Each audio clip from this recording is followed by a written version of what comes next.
Halo guys, Assalamualaikum warahmatullahi wabarakatuh. Ketemu lagi bersama saya di Cerita Geometri, cerita inspirasi untuk teman-teman surveyor di seluruh Indonesia. Alhamdulillah nih, kita hari ini sudah ada di Jogja. Dan alhamdulillah juga kemarin kita ada kegiatan beserta teman-teman dari Sekolah Vokasi Universitas Gadjah Mada. Dan saya sedang bersama teman saya nih dari teman-teman Departemen Teknologi Kebumian. Mungkin nanti akan dikenalkan lebih lanjut dengan Mbak Lutfiana. Ya. Halo, siapa halo dulu teman-teman tuh? semua. Halo. Sebelumnya perkenalkan, saya Lutfiana Kanza Febrianti atau biasa dipanggil Lutfi. Saat ini saya sedang menempuh pendidikan D4 di Sekolah Vokasi Universitas Gadjah Mada, tepatnya pada prodi Teknologi Survei dan Pemetaan Dasar. Ini seru banget nih, kita akan kupas cerita-cerita dari Mbak Lutfi ya. Mbak Lutfiana ini pilih jurusan yang mungkin kalau buat teman-teman perempuan aneh kali ya. Mungkin belum umum Dan nggak umum, dan ini juga luar biasanya Mbak Lutfiana sekarang menjabat sebagai ketua KMTSP atau Keluarga Mahasiswa Teknologi Survei dan Pemetaan. Nah, ini luar biasa kan, udah pilih jurusan yang memang menantang gitu, udah gitu juga terpilih menjadi ketua umum. Nah, ini juga nanti kita akan gali lebih lanjut tentang ceritanya Mbak Lutfi ya. Ya, Saya panggilnya Mbak Lutfiana aja ya. boleh. Oke. Senyamannya sobat. Oke, kita santai aja kita ngobrol. Ya. Mbak Lutfi, saya ingin tanya dulu deh tentang, tolong diceritakan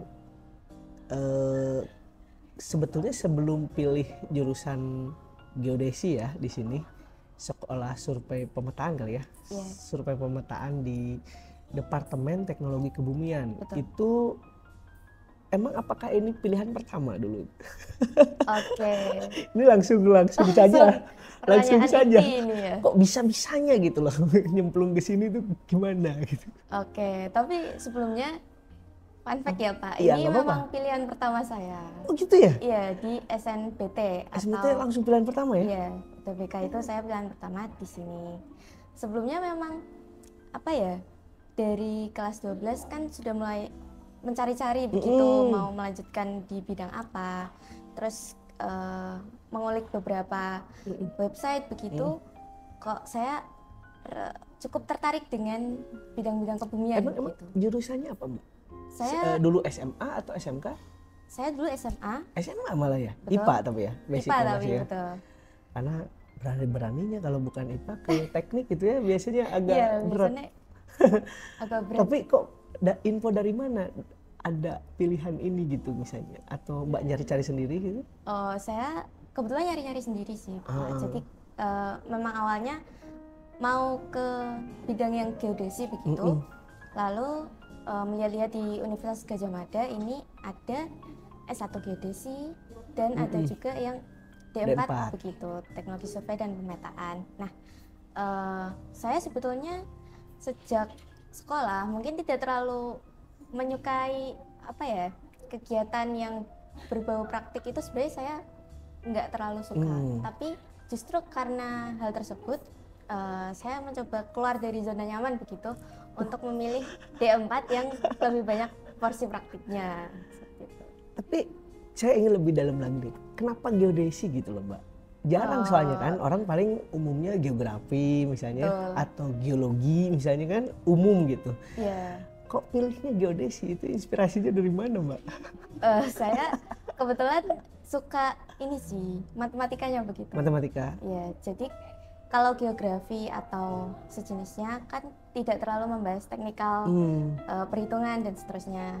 Sedangkan yang saya cari itu justru di situnya begitu. Tapi nemunya di mana gitu? Maksudnya biasanya kan ada orang tua, saudara atau mungkin kerabat teman gitu yang ngasih info. Kira-kira ada nggak yang nggak ada ngasih? sama sekali Nggak ada. sih. Iya, Kok betul. buat mimpi gitu? Kayak saya nyari gitu Pak, jurusan yang mengandalkan Selain ini matematika. selain pilihan geodesi apa kira-kira? Kalau saya pilihan keduanya untuk di SNBT itu ada pendidikan matematika. Malah Jadi lebih emang, spesifik ke iya, matematika ya. Tapi ini lebih spesifik ke ngukur tentang bumi. betul. Tapi saya ingin, hobinya apa sih sebelumnya Mbak? Ada nggak hobi baca atau apa gitu? Kalau Main game? hobi tertentu sih mungkin nggak terlalu Roblox ada gitu? ya, tapi suka baca novel sih Oh, novel. dari kecil kebetulan.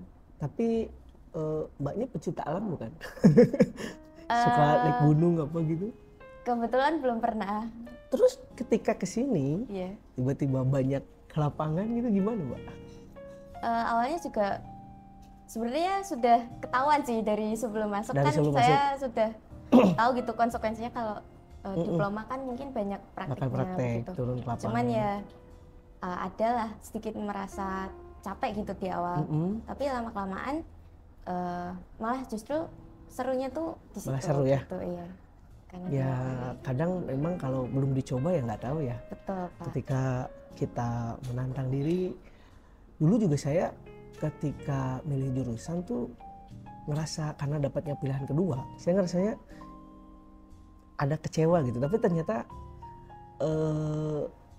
ketika kita sudah mencobanya, kita bisa merasakan bahwa mungkin pilihan kita tuh bukan yang terbaik, tapi Tuhan memberikan jalan yang terbaik buat kita gitu. Betul. Tapi kalau kamu kan ini jurusan terbaik ya, maksudnya jurusan yang kamu pilih nomor 1 gitu. Betul. Sesuai ekspektasi nggak? Sejauh ini Atau- cukup sesuai sih. Sesuai ya? Iya.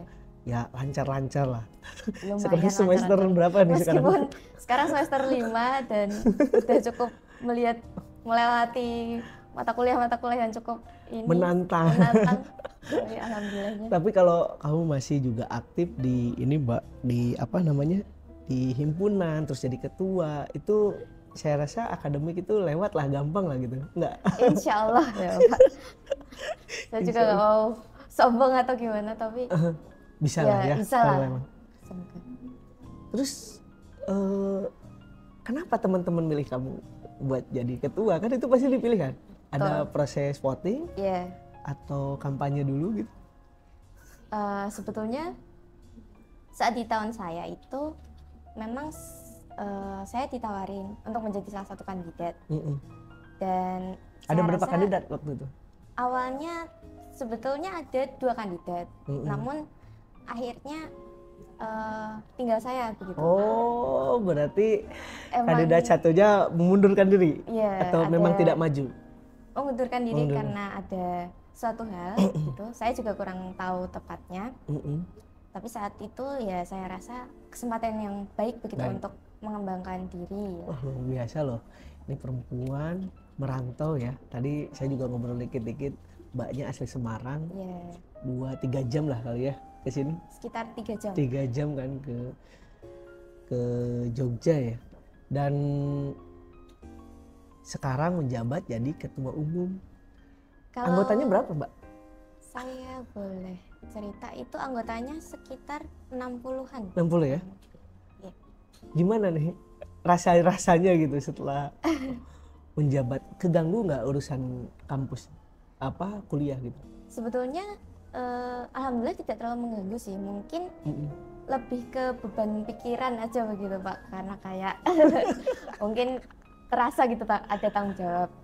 Tapi sebetulnya untuk jam kuliah sendiri nggak terganggu karena ini kan himpunan yang kami bangun sendiri di lingkungan kami sendiri, jadi saling tahu begitu kesibukannya masing-masing tuh apa, angkatan sekian lagi sedang kegiatan apa begitu, sehingga bisa menemukan waktu yang pas gitu. Program kerjanya padat nggak?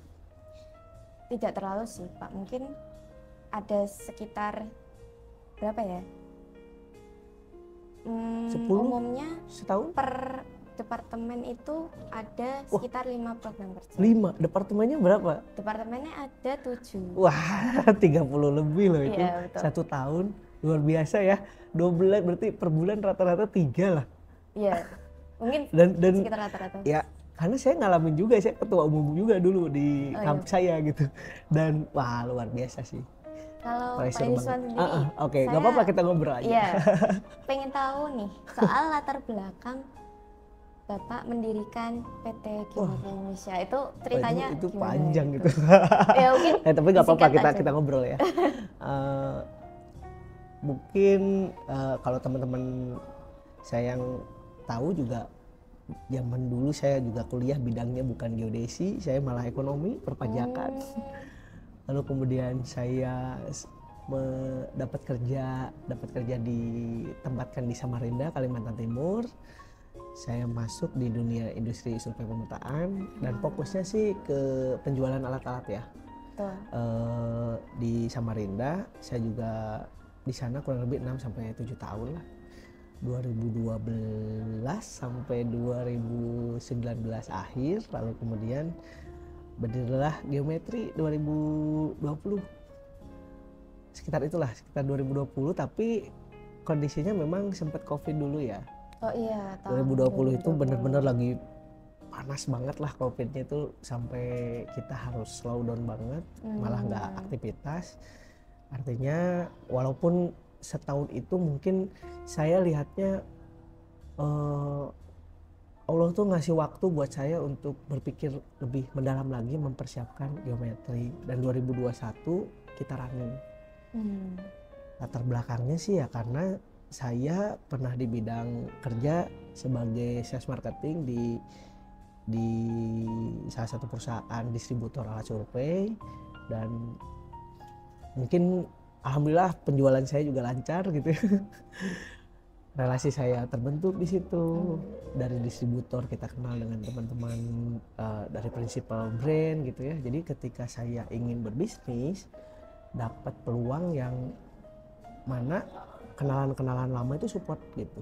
Distributor support. Kami banyak disupport oleh brand-brand ternama sih. Makanya Geometri sekarang kerjasama lebih dari 35 supplier brand alat-alat survei gitu. Luar biasa sekali sih Pak. Dan di Geometri kita kami nih berdiri baru running sekitar 5 tahun lah ya. Iya, kurang lebih. 5 tahun dari 2021 sekarang 2025. Kami sekarang sudah ada 14 cabang, Mbak. Wah. Di seluruh Indonesia, Sabang sampai Merauke. Luar biasa sekali. Ada 14, dan mungkin kalau saya lihat sih kita paling cepat ya pertumbuhannya selama ongoing 5 tahun ini sudah bisa 14 cabang gitu. Mungkin fastest growth in the universe kali. Paling cepat gitu ya pertumbuhannya. Karena kebetulan mungkin tadi jadi gambarannya kok bisa cepat karena saya udah punya banyak pengalaman di organisasi, Mbak, kayak Mbak gitu. Dulu di kampus saya juga ketua himpunan, saya juga sempat megang paguyuban mahasiswa Unpad yang asal Garut gitu ya. Itu jumlahnya ratusan tuh gitu. Seluruh jurusan dari kedokteran sampai ke ekonomi itu kita himpun, kita bikin event-event gede juga. Jadi dari kebiasaan mengelola dan membentuk tim gitu ya, itu jadi kebawa nih ketika bawa Geometri. Saya pikir kita harus semakin banyak menebar manfaat buat orang, kita rekrut orang lain, kita berdayakan teman-teman, keluarga gitu, kita bangun. Dan ya itu misinya sih, makanya sampai saat ini ngurusin banyak orang. Perasaan Mbak saya juga rasain kok. Organisasi itu memang berpengaruh ya Pak? Pengaruh banget. Kalau di dunia profesional akhirnya semua organisasi.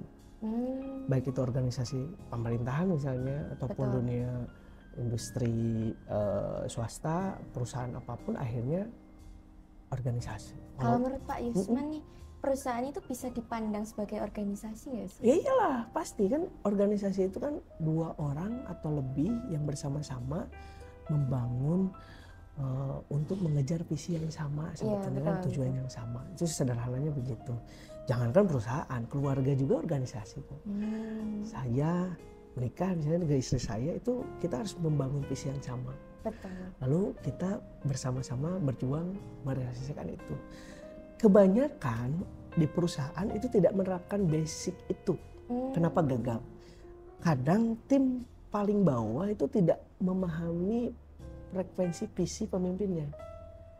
Jadi ada feeling merasa terjajah, terjolimi, kerja cuman disuruh-suruh doang gitu. Yeah. Karena sebetulnya visinya nggak nyampe, Mbak. Nah itu juga mungkin tips Mbak nanti ini terapkannya di himpunan, sampai kepada anggota paling bawah itu harus paham project Mbak setahun megang itu goalsnya apa. Wah, itu penting. Jangan yang sangat bagus Itu ya penting, teman-teman. itu penting.